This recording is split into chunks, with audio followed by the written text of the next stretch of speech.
close to the line. So I'm just seeing what stitch is going to work.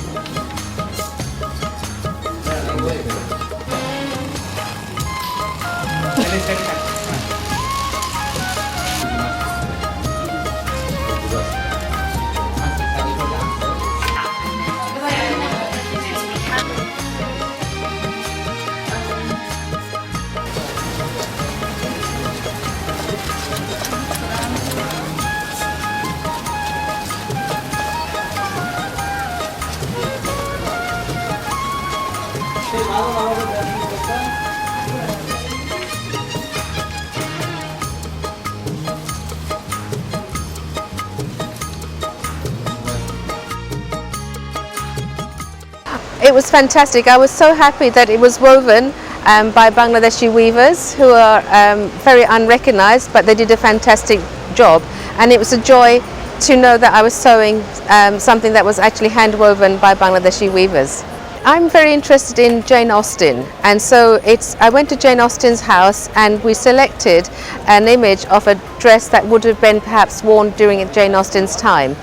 And so Lewis, my tutor, helped me recreate that dress using jamdani as a design and woven in Bangladesh. So it's a very special garment for me. When I started researching for a dress to recreate, I kept seeing lots of images of Josephine Bonaparte, who was the wife of Napoleon. This clearly was the it girl of her time that everybody would have referred to find some inspiration on how to look really fashionable. And as it turned out, there's a bust of her in the V&A Museum, so of course I went to see it. The amazing thing about this white marble sculpture is that it is actually really sensual. The curves of her chest, the way her face is framed is really, really beautiful.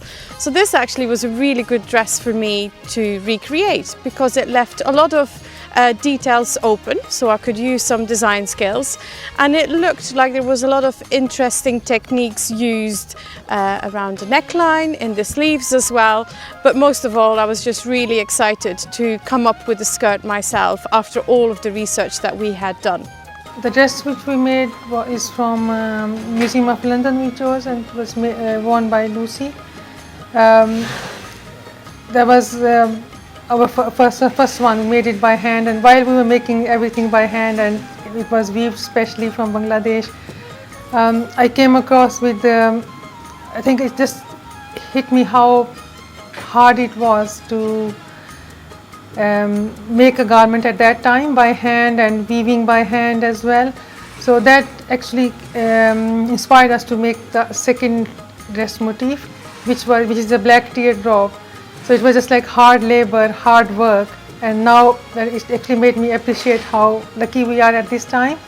We don't have to go through all of that procedure. Yeah, we made the motif first, drawn it and colored it as well, and then we have taken it to Bangladesh, and it was done exactly from the motif. It was done exactly how we said. I mean, the second one was a little bit messed up, but it is like a teardrop, and it was weaved specially with the more yarns in 1 inch. And I think the feel of the fabric is quite different as well. The feel which we get the fabric in the high street and the feel of this fabric is much softer. And especially making by hand it makes a lot of difference. And when I was looking forward to make the second dress by machine, but when I was making it with the machine, the second dress, I think it was the yarn was the fabric was so fine, it was even hard to make by machine. So it was easier to make by hand at that time. So that was I realized it. Actually making clothes by hand. So I thought that's what made this project stand out and why I wanted to get involved, because I knew how to sew on a sewing machine, but I certainly didn't know how to sew a dress by hand. I found it quite hard to find the dress I wanted to recreate, mainly because I'm not that interested in historical clothing as such, and I don't like the colour white. I literally don't wear anything white, and so having to look through all these like white pictures of white dresses, I just found it quite boring, and they weren't my kind of thing. So I had to step away from that and look at it from a different perspective. And then I found my dress literally by Googling which is really interesting because the dress is from 1816, but you can find it on the internet. It's based in Brighton Museum, and what I liked about it was it has lots of different layers, lots of frills, lots of kind of embroidery and really pretty puffy sleeves. So it's a lovely shape. It turns out to be far more complicated. I thought it looked like quite a simple dress. It turned out to have these layers all had to be done individually. It took so much longer than I thought it would do. The truth is, sewing by hand should have been a much more kind of relaxed, step away, thinking more about sewing. But in the end, I'm pretty sure I took a few shortcuts. We were supposed to be kind of following these historical dressmaking methods, but a year later, still making this one dress, I think I cheated a little bit.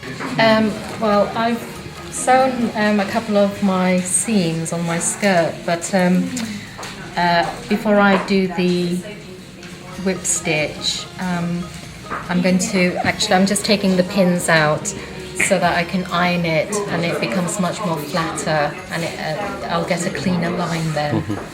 Are you enjoying this? Oh God, yeah, absolutely. It's been really, really good. It looks like it's a lot of work, tough. There is a lot of work, but I don't, when you enjoy something, you don't mind doing it. So. What to go and see the weave here? It's the same as around the back. Yeah, see what I mean? The weave is all falls same in as one muslin place. and It doesn't want to come anywhere else, yeah? the silk there If we actually is put a silk curve one in he this, had. it will There's one version with balance the silk, so I this put the two out together. a bit more The throughout muslin and the the silk rest of this. together. So it's So that's what we're going to have to do, I think. ultra luxurious. this one We're going to have to shape it. The- And that's the only way we can go about doing it. this is the collar bit. Okay.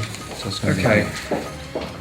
so it's gonna Do you have an So basically I saw a dress in the Museum of London which has the particular pattern I was interested in. It was very delicate and 3 leaves coming out of a stem.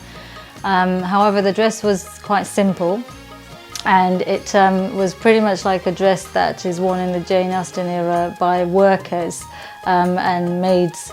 So I wanted something a bit more glamorous, and I just trolled the internet and came up with a particular sort of ballroom come dress type with a trail at the back. So that's what I decided to recreate. The drawings and sort of working out how the pattern was going to be repeated on the fabric and planning it out and sending it to Bangladesh was an experience in itself, because it was 2 different countries, designers and workshop artists working together, and then it all finally coming together was just mind-blowing in a way, because it was teamwork, which was throughout the project has been with everything, and that's been a fantastic experience in itself. I really enjoyed the sewing and perfecting my technique all through the making of this dress. But for me as a person, what really was enriching is that I have learned so much about the history of the east of London. I moved here only a few years ago and have always been intrigued and knew there was lots of history, I just didn't know what it was. Definitely meeting people from different backgrounds in this project has been an eye-opener on a very personal level to understand the people I'm living with here in the East End.